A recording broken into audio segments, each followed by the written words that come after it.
प्रयागराज पहुंचे सीएम योगी ने मीडिया से रूबरू होते हुए विपक्ष को आड़े हाथों लिया। उन्होंने कहा कि महाकुंभ के खिलाफ पहले दिन से ही साजिश रची जा रही है। सनातन विरोधी झूठ का रिकॉर्ड बना रहे हैं और शरारती तत्व झूठ फैला रहे हैं। वहीं अखिलेश यादव के बयान को निंदनीय बताते हुए सीएम ने कहा कि घायलों का इलाज कराया गया है। हादसे में मृतकों के आंकड़े जारी किए गए। महाकुंभ में कोई परंपरा बाधित नहीं हुई। झूठ और असत्य के कीर्तिमान गढ़े जा रहे हैं। दरअसल संसद में सपा अध्यक्ष सहित विपक्षी पार्टी ने इस मामले में सरकार से जवाब मांगा है। जहां एक और पूरा देश और पूरी दुनिया सनातन धर्म के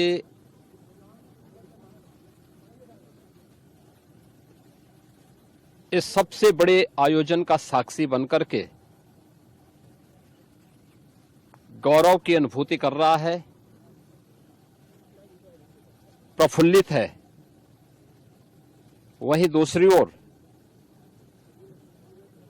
सनातन धर्म के खिलाफ सुपारी लेकर के षड्यंत्र करने वाले तत्वों के द्वारा लगातार शरारत पे शरारत करते हुए झूठ के और असत्य के नित नए प्रतिमान भी गढ़े जा रहे हैं।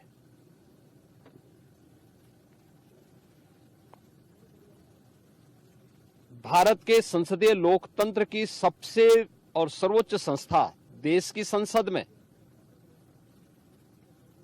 कांग्रेस अध्यक्ष श्री मल्लिकार्जुन खड़गे और समाजवादी पार्टी के अध्यक्ष श्री अखिलेश यादव का वक्तव्य इस ओर सबका ध्यान आकर्षित करता है। ये दोनों वक्तव्य न केवल इनके सनातन धर्म विरोधी चरित्र को उजागर कराता है, बल्कि इनकी उस गिद्ध दृष्टि की ओर भी सबका ध्यान आकर्षित करता है, जो लगातार इस महाकुंभ के खिलाफ पहले दिन से दुष्प्रचार कर रहे हैं। संसद में महाकुंभ पर दिए अखिलेश के बयान पर लखनऊ में बीजेपी प्रवक्ता राकेश त्रिपाठी ने पलटवार किया। उन्होंने कहा कि अखिलेश यादव प्रचंड हिंदू शक्ति से घबराए हुए हैं, इसलिए वे हिंदुओं को जाति में विभाजित करने का षड्यंत्र रच रहे हैं। आगे राकेश त्रिपाठी ने कहा कि अखिलेश राज में हुए कुंभ में भारी अव्यवस्थाएं थी।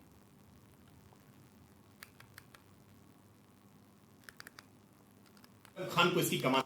वर्ष 2013 में उत्तर प्रदेश में प्रयागराज में कुंभ हुआ था और अखिलेश यादव तब मुख्यमंत्री थे। उनके पास अवसर था कि एक दिव्य और भव्य कुंभ कर सकते थे, लेकिन सैफई महोत्सव में जिस तरह से वो डूबे हुए थे, उन्होंने आजम खान को इसकी कमान दे दी थी और पूरी कुंभ में भारी अव्यवस्था थी। आज इतना दिव्य और भव्य कुंभ अखिलेश यादव जी की आंखों में चुभ रहा है। प्रचंड हिंदू शक्ति उनको खतरा दिखाई पड़ रही है। वो इसीलिए जानबूझ करके हिंदुओं को जातियों में तोड़ना चाहते हैं। इस कुंभ ने उनको बहुत निराश किया है, इसीलिए वो लगातार कुंभ को लेकर के पहले प्रोपेगेंडा फैलाते रहे। वो पांटून पुल को लेकर के, विद्युत आपूर्ति को लेकर के तमाम प्रकार से झूठ बोलते रहे, लोगों को डराते रहे। बावजूद इसके जब करोड़ों की संख्या कुंभ में पवित्र स्नान करने के लिए पहुंच गई, तो अब वो एक हादसे को लेकर के लगातार झूठ बोलने का काम कर रहे हैं। लेकिन इस झूठ से हिंदू शक्ति झुकने वाली नहीं है, डरने वाली नहीं है, पीछे हटने वाली नहीं। लखनऊ में सपा प्रदेश अध्यक्ष श्यामलाल पाल ने प्रेस कॉन्फ्रेंस की, जिसमें मिल्कीपुर उपचुनाव का जिक्र करते हुए उन्होंने बीजेपी पर लोकतंत्र को तबाह करने का आरोप लगाया। उन्होंने कहा कि लोकतांत्रिक व्यवस्था एक संवैधानिक व्यवस्था है, इसीलिए मीडिया से अखिलेश यादव ने निवेदन किया था कि मिल्कीपुर में देश भर के मीडिया को पहुंचना चाहिए और वहां पर निष्पक्ष चुनाव करने में सहयोग देना चाहिए। उन्होंने कहा कि मिल्कीपुर में जहां अखिलेश यादव की सभा होनी चाहिए थी, वहां पर इजाजत नहीं दी गई और जहां अनुमति दी गई वहां बीजेपी के निर्देश पर जनता को पहुंचने नहीं दिया गया। आगे उन्होंने कहा कि कल होने वाले मतदान में बीजेपी रोड़ा बनी हुई है ताकि निष्पक्ष उपचुनाव न हो। सपा के पोलिंग एजेंट्स को धमकाया जा रहा है, गिरफ्तार किया जा रहा है। मिल्कीपुर में आतंक का वातावरण है। अनुपस्थित शिफ्टेड वोटर्स है, बिल्कुल डेड वाले वोटर्स है मृतक, इनकी वोटों को डलवाने का प्रयास ये व्यक्ति करता है। इनकी लिस्ट भी हमने चुनाव आयोग को भी और उधर मिल्कीपुर विधानसभा में भी पीठासीन अधिकारियों से अनुरोध कर रहे हैं कि इन वोटों को न दिया जाए, क्योंकि ये अनुपस्थित हैं, शिफ्टेड हैं और मृतक के अंतर्गत आते हैं, इसलिए इनको वोट न देने दिया। इसी और हमारा एजेंट इस सूची को जो वहां पर एजेंट रहेगा वो पीठासीन अधिकारी को उपलब्ध कर।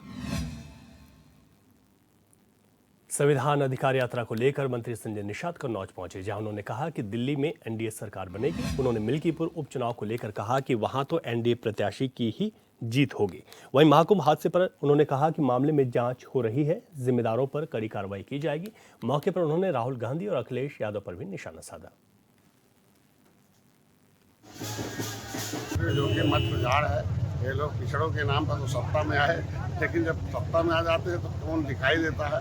पिछड़ों में अनजाति तो दिखाई नहीं देती, वे चंगू मंगू बनते हीरो तो बाकी बन जाते जीरो। इसलिए मैं आज के दिन में इन लोगों का वही है ना कथनी करनी में। यहाँ एनडीए के साथ हम लोग हैं, आज के मजबूती के साथ हमारी साथ जीतेंगे हम लोग। कि सपा बसपा कांग्रेस जो है ये 18 वहाँ लगभग 17-18 हज़ार निषाद है, और इन लोगों ने निषादों को बड़ा धोखा दिया, इसलिए वो सारे एक दोस्तों को देंगे, अपनी पार्टी के लोग लगे हुए। और एक विशेष पर देखिए, हम लोग काम के आधार पर हमारी सरकार है, और निश्चित रूप हर जाति, हर धर्म, हर वर्ग के लोग वोट दे रहे हैं। इसलिए कुछ न कुछ घटनाएं तो हुई, इससे हम लोग मारमाहत हैं, सारे लोग दुखी हैं, परिवार पीड़ितों के साथ हमारा सरकार खड़ा है। जांच दे दिया माने, अब जांच में जो दोषी होगा उस पर विचार किया। लखनऊ में एलडी अधिकारी पर प्रवर्तन जोन 7 के निर्माण की अनदेखी का आरोप लगा है। बता दें कि 2 निर्माण की खबर को एचएनएन ने प्रमुखता से दिखाया था, जिसका प्रवर्तन जोन 6 के अधिकारियों ने संज्ञान लेते हुए प्रवर्तन जोन 6 के बुलंद बाग में निर्माण को सील किया था। लेकिन एलडी के प्रवर्तन जोन 7 थाना सादतगंज क्षेत्र अंबरगंज में अब भी निर्माण जारी है। ऐसे में सवाल उठ रहा है कि शिकायत के बाद भी इस निर्माण पर कार्रवाई क्यों नहीं की जा रही है।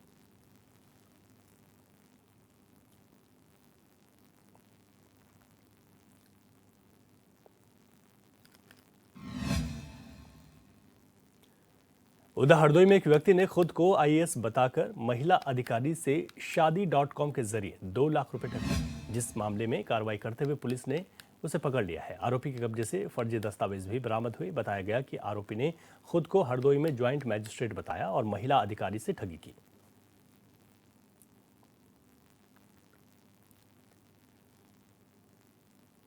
एक महिला अधिकारी जो कि पड़ोसी जनपद में नियुक्त हैं, उन्होंने एक एप्लीकेशन दी थी कि उनको किसी ने उनके साथ धोखाधड़ी की है। तो इस संबंध में जांच उपरांत मुकदमा दर्ज कराया था साइबर थाने में।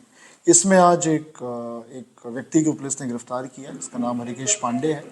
उससे पूछताछ की और जो अभिलेखीय साक्ष्य इन्वेस्टिगेशन के दौरान एविडेंस में उसके आधार पे ये तथ्य प्रकाश में आए कि अपने आप को ये फर्जी आईएएस बताता था, अपने आप को ज्वाइंट मजिस्ट्रेट हरदोई में तैनात बताता था, और उसने शादी.com पे मुकेश पांडे नाम की एक आईडी बनाई थी, जिसके इस आईडी का इस्तेमाल करके ठगी करता था। इस महिला अधिकारी से उसने लगभग 2,10,000 रुपये की ठगी की थी। इसके पास से डिफरेंट फर्जी डॉक्यूमेंट्स मिले हैं। इसने एक फर्जी ट्रांसफ़र आदेश भी बनाया है, जिसमें इसने अपना ट्रांसफ़र हरदोई से कासगंज होना बताया है। तो तमाम ही अभिलेख मिले, इसके आधार पर उसकी गिरफ्तारी की गई। उसको माननीय न्यायालय के समय प्रस्तुत किया जा रहा है। एक अन्य भी केस संज्ञान में आ रहा है, जिसने किसी अन्य लखनऊ के एक अधिकारी को ठगा है। उस संबंध में भी जांच किया। इटावा के आशीष यादव ने थाईलैंड में मेडल जीतकर देश का नाम रोशन किया है। बता दें कि आशीष ने थाईलैंड में आयोजित हुई अंतर्राष्ट्रीय मॉडलिंग प्रतियोगिता IAMS इंटरनेशनल में विस स्टार पर 8वां स्थान हासिल कर विशेष पुरस्कार मोस्ट प्रॉमिसिंग मॉडल इंटरनेशनल का खिताब हासिल किया। इससे पहले भी पुणे महाराष्ट्र में आयोजित हुई मिस्टर इंडिया प्रतियोगिता में भी आशीष यादव ने पहला स्थान हासिल किया था। वहीं आशीष यादव को सम्मानित करते हुए सपा राष्ट्रीय महासचिव शिवपाल सिंह यादव ने कहा, उन्होंने अपने जिले, प्रदेश, देश का नाम रोशन किया है। इन्होंने देखिए इटावा का नाम रोशन किया, उत्तर प्रदेश का नाम रोशन किया, देश का नाम रोशन थाईलैंड में जा कर के किया है, और इससे पहले भी मेडल ला चुके हैं। तो हम इनको बधाई देते हैं। हमारा आशीर्वाद है, हमारी शुभकामनाएं हैं। ये इसी तरह से अपने नाम ऊंचा करते रहेंगे, जिससे हमारा पूरे देश का नाम होगा। हमारी शुभकामनाएं हैं इनको, आशीष यादव को, ऐसे ही बढ़ते जाएंगे। हाथरस के हसाइन कोतवाली क्षेत्र में कुछ हमलावरों ने एक दूध व्यवसायी की गोली मारकर हत्या कर दी, जिसकी सूचना मिलते ही मौके पर पहुंची पुलिस ने घटनास्थल का जायजा लिया और जांच में जुट गई है। मृतक के बेटे ने आरोप लगाते हुए बताया कि उसके पिता का नगला डांडा के कुछ लोगों से रुपयों के लेन देन को लेकर विवाद चल रहा था। इसी के चलते उन लोगों ने हत्या की वारदात को अंजाम दिया है।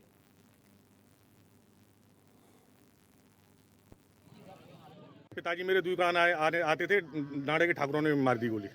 ये गोली मार दी साहब। किस बात को लेकर? रंजिश थी क्या? पहले हो चुकी है एक आध आदमी से लड़ाई, वो दूध के बारे में होगी, लेन देन के बारे में। अच्छा। तो मुझे साहब 6 बजे मालूम पड़ा। बरेली में प्रधानमंत्री आवास योजना 2.0 के तहत एक बार बेघर हुए लोगों को प्रधानमंत्री आवास मिलने वाले हैं। बता दें कि बरेली में अब तक इस योजना का 32,416 लाभार्थी लाभ उठा चुके हैं और अब एक बार फिर बरेली में ऑनलाइन फॉर्म भरे जा रहे हैं, जिसको लेकर एचएनएन ने प्रधानमंत्री आवास योजना के बरेली सीएलडी से बातचीत की है। प्रधानमंत्री नरेंद्र मोदी जी का एक सपना है, हर गरीब को घर मिले, हर कच्चे मकान वाले को अपना खुद का आवास हो। उसी के तहत आज हम बात करने के लिए बरेली के डूडा ऑफिस में आए हुए हैं। यहाँ पर सीएलडीसी नवीन जी से बात करेंगे कि इस बार किन लोगों को आवास मिलने वाले। नवीन जी, बहुत बहुत स्वागत आपका चैनल न्यूज़ चैनल में। सर, किस तरीके के आप इस बार आवास मिलेंगे, किन लोगों को आवास मिलेंगे? PMAY 2.0 में जिनको कोई भी आवास नहीं मिला है अभी तक, उनको प्राथमिकता दी जाएगी। ऐसे लोग जो किसी अन्य योजना से आच्छादित हैं, उन लोगों को प्राथमिकता दी जाएगी। साथ में जो एकल महिला, विधवा महिला हैं और जो आपके वरिष्ठ नागरिक हैं, उनको दिया जाएगा, तो प्राथमिकता दी जाएगी। कैसे जांच करेंगे कि ये पात्र है अपात्र है? इसके लिए समिति का गठन किया जाएगा। जनपद स्तर पर एक समिति रहेगी और एक निकाय स्तर पर एक समिति बनेगी।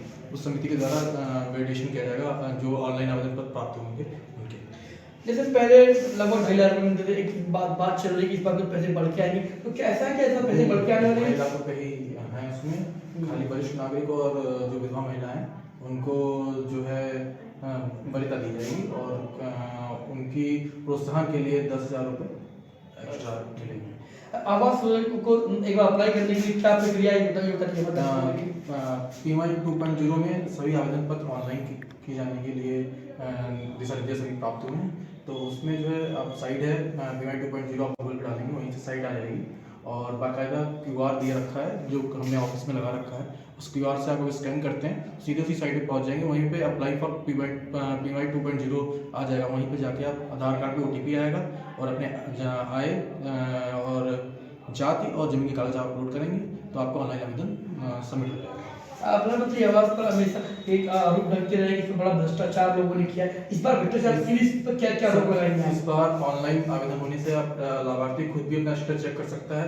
सबसे अच्छी बात, कोई भी आवेदन पर निरस्त होगा या कुछ भी होगा तो उसको बाकायदा उसको ऑनलाइन स्टेटस अपना देख सकता है, जिससे जो है भ्रष्टाचार का उस पर जो है बहुत हद तक रोक लगेगी।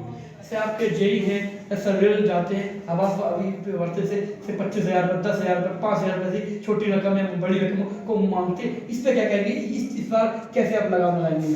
ऐसे लोगों के जो है पूर्व जो संस्थाएं यहाँ पे थी, उन सबको जो है हटाते हुए और जो स्टाफ पुराना है उनकी जो है उनको ना रखे जाने का जहाँ तक उम्मीद है, और उसके बाद उनको ऐसी कोई शिकायत प्राप्त होंगी तो उन पर उचित कार्रवाई की जाएगी। ये तो सीएलडीसी बरेली के नवीन जी का साफ कहता परियोजना इस बार आवास पर क्या क्या चीजें रहेंगी और किन लोगों को वरीयता दी जाएगी और आवास कैसे प्राप्त होगी। वीडियो जर्नलिस्ट राकेश दत्त में दीपक की रिपोर्ट, एचएनएन न्यूज़ बरेली। उधर मेरठ के लोहिया नगर थाना क्षेत्र में नर्सिंग स्टाफ की एक युवती को एक युवक ने प्रेम जाल में फंसाकर उसे ब्लैकमेल करने का मामला सामने आया। युवती ने बताया कि युवक ने उसे ब्लैकमेल करके उससे रुपए भी हड़प लिए। साथ ही युवती ने पुलिस पर भी कार्रवाई न करने का आरोप लगाया और अब एसएसपी से मामले में कार्रवाई की मांग की है। मुझे शाकिर नाम का लड़का है, वो मेरे न्यूड फोटोज सबको भेज रहा है, सबको भेज दिया उसने, मेरी फैमिली को, मेरे रिश्तेदार में और मेरे गांव में। मेरा निकलना बढ़ना मौत हो गया है। मैंने 3-4 बार सुसाइड करने की भी कोशिश करी है। अगर मैंने कुछ कर लिया तो मैं सारा इल्जाम उस पर लगा दूंगी। इंस्टाग्राम पे दोस्ती हुई थी समथिंग 3 साल पहले। वो मुझसे मिलने के लिए आया था, मेरे कमरे पे आया था। मैं जॉब करती हूँ हॉस्पिटल में। मैं नर्सिंग स्टाफ हूँ, मैं ऑपरेशन थिएटर में काम करती हूँ। हाँ, मैंने मेडिकल थाना में की है और लोहिया नगर थाने में भी की है और अब एसएसपी सर से भी कंप्लेंट्स करी है यहाँ भी आके। सर ने कंप्लेंट्स कर दी है, उसको अरेस्ट करने के लिए बोला है। देखिए, थाना लोहियानगर में एक तहरीर प्राप्त हुई जिसमें एक युवती द्वारा एक व्यक्ति के ऊपर आरोप लगाया है कि उसने उसकी वीडियो वायरल की और शादी का झांसा देकर उसके साथ गलत काम किया है। इसकी पूरे मामले की जांच की जा रही है। युवती हापुड़ की रहने वाली है और पुलिस द्वारा संज्ञान लिया गया है। उसमें सुसंगत धाराओं में मुकदमा पंजीकृत किया जाएगा और उसमें आवश्यक कार्रवाई की जाएगी। मथुरा की जिला पंचायत राज अधिकारी किरण चौधरी को लखनऊ से आई विजिलेंस टीम ने रिश्वत लेते रंगे हाथों गिरफ्तार कर लिया। कार्रवाई के दौरान टीम ने कार्यालय को पूरी तरह घेर लिया। टीम ने डीपीआरओ का मोबाइल जब्त कर लगभग 4 घंटे से पूछताछ की। बता दें, किरण चौधरी पर शिकायतकर्ता से 70,000 रुपए की रिश्वत लेने का आरोप है।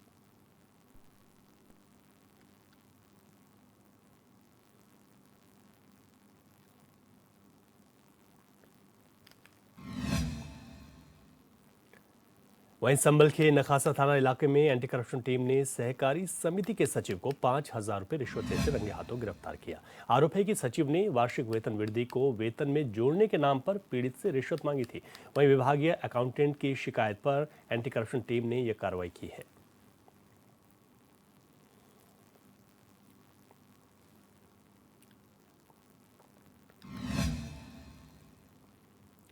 जिला ललितपुर में एंटी करप्शन टीम की कार्रवाई से विभागों में हड़कंप मच गया। मंगलवार को तालबेहट में एंटी करप्शन टीम ने लेखपाल राजेंद्र रजक को 5,000 की रिश्वत लेते रंगे हाथों गिरफ्तार किया।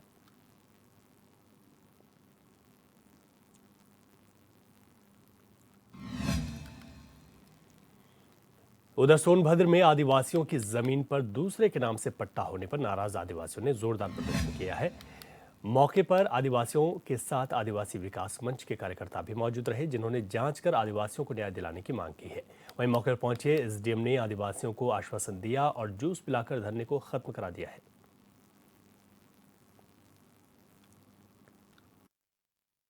सबसे पहले मेरा परिचय यह है कि मैं हरदेव नारायण तिवारी, संयोजक आदिवासी विकास मंच सोनभद्र एवं अध्यक्ष राष्ट्रीय मजदूर कांग्रेस इंटक सोनभद्र। ये मामला है ग्राम पंचायत जुगैल, टोला एक पड़ता है बड़का डांड। वहाँ के 18 आदिवासियों की ज़मीन वर्ष 2007-8 में किसी दूसरे के नाम से, जो वहाँ का वनाधिकार समिति का सदस्य था अमृतलाल बैगा, उसके और उसके परिवारजनों के नाम से पट्टा कर दिया गया। और यह लोग निरक्षर अनपढ़ गंवार लोग हैं, इनको पता नहीं, खेती बाड़ी करते चले आ रहे थे लोग। ये 2 साल पहले ये पता चला इन लोगों को कि हमारी ज़मीन तो दूसरे के नाम से पट्टा कर दिया गया, जबकि इनका जोत कोड 25-30 साल से चल रहा था। तब इन लोगों ने लिखा पढ़ी कार्रवाई, विगत 2 साल से लगातार कार्रवाई, करीब 20 पत्र जो है यहाँ से लेकर के जिला प्रशासन से लेकर के शासन उत्तर प्रदेश सरकार तक ये बातें पहुँचाई गई। जब कोई सुनवाई नहीं हुआ, तब इसके बाद अंत में आंदोलन का निर्णय लेना पड़ा। 7 जनवरी 2025 को हम लोगों ने यहाँ पर एक नोटिस दिया कि अगर समस्या का समाधान नहीं किया जाता है तो हम लोग अनिश्चितकालीन भूख हड़ताल के साथ साथ क्रमिक अनशन सबसे पहले शुरू होगा। क्रमिक अनशन का दूसरा जत्था बैठने ही जा रहा था। तब तक हमारे उप जिलाधिकारी महोदय आकर के हम लोगों से वार्तालाप किए, बुला करके वार्तालाप किए, अनशन स्थल पर वार्तालाप किए और उन्होंने कहा कि मैं इसकी जांच पड़ताल स्वयं करने के लिए मैं वहाँ पर जाऊँगा और जा कर के मेरे सही रिपोर्ट दूँगा। मैं समझ रहा हूँ कि इनके साथ अन्याय हुआ है और हम इसको गंभीरतापूर्वक देखेंगे। उधर कानपुर के थाना नौबस्ता में वकील को थप्पड़ मारने वाले सिपाही के खिलाफ कार्रवाई न होने से वकीलों में आक्रोश है। इसी के चलते आज वकील पुलिस कमिश्नर अखिलेश कुमार से मिलने के लिए उनके कार्यालय पहुंचे और मामले से अवगत कराया। इस संबंध में उन्होंने बताया कि कानपुर दक्षिण के नौबस्ता थाने में तैनात अंकुर नाम के सिपाही ने पहले तो वकील से बुरा बर्ताव किया। वहीं जब वकील ने इसका विरोध किया तो सिपाही ने वकील को जोरदार थप्पड़ जड़ दिया, जिसके बाद पीड़ित वकील ने नौबस्ता थाने में आरोपी सिपाही के खिलाफ मुकदमा दर्ज करने के लिए प्रार्थना पत्र दिया। लेकिन वकील का आरोप है कि मामले में मुकदमा तो दर्ज कर लिया गया, लेकिन एफआईआर होने के बाद भी कोई कार्रवाई नहीं की गई है। मुझको थाना नौबस्ता सिपाही ने कार्यालय के अंदर, अंकुर कुमार नाम है उसका, ने इतनी जोर से झापड़ मारा कि मेरा चश्मा टूट के मेरी आंख में लग गया और चश्मा भी टूट के वहीं गिर गया, जो कि लगभग 5,000 रुपये का था। पुलिस ने एसीपी और थाना अध्यक्ष को, मैंने आरटीआई को द्वारा सीसीटीवी प्रिजर्व करने के लिए कहा और व्यक्तिगत रूप से एसीपी नवस्था से संजय सिंह से मिलकर कहा, लेकिन किसी ने जो है कोई कार्रवाई नहीं की। तब मैंने कोर्ट के द्वारा मुकदमा लिखाया और कोर्ट में ही मैंने सिपाही को पहचाना। प्रयागराज से महामंडलेश्वर की उपाधि लेकर लौटे रामानंद गिरी महाराज का बदायूं में जोरदार स्वागत किया गया। पंचायती अखाड़ा के निरंजनी महाराज के शिष्य रामानंद गिरी का उनके शिष्यों ने जगह जगह फूलों से स्वागत किया है। डॉक्टर हरि निवास यादव और शैलेश गुप्ता ने उनका स्वागत किया।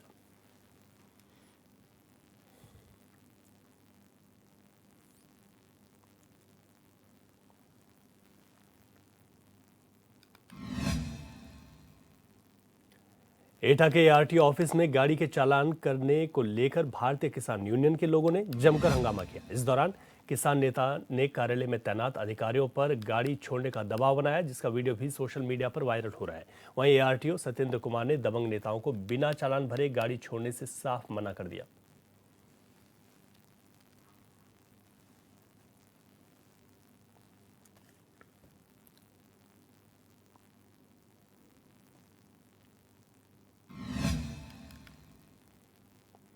बुलंदशहर में जहांगीराबाद के रामगढ़ी कॉलोनी में बारात से लौटे 30 से 40 लोग बीमार पड़ गए, जिसके बाद सभी को सीएससी में भर्ती कराया गया। आशंका जताई जा रही है कि फूड पॉइजनिंग की वजह से लोग बीमार हो गए होंगे।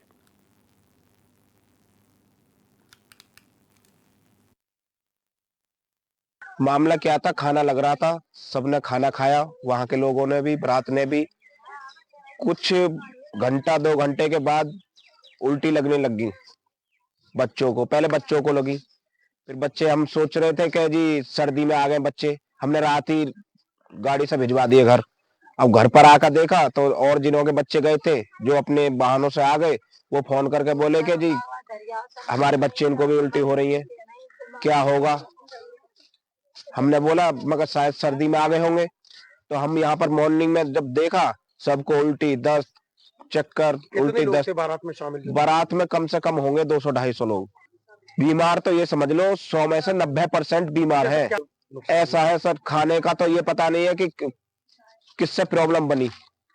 खाने में तो सभी था, रसगुल्ला, गाजर का हलवा, पूड़ी, चाप, अगड़म सगड़म, जो भी होता है XYZ, बीमारी हुआ है दावत खाने के बाद ही बीमार। यहाँ से एक बारात में ये लोग गए थे सारे लोग जी जगह के, और वहाँ पे ये जब लौट के आए तो इनको वहाँ से आने कह रहे उल्टी दस्त शुरू हो गई थी। तो ये मोस्ट प्रोबेबली फूड पॉइजनिंग का मामला है।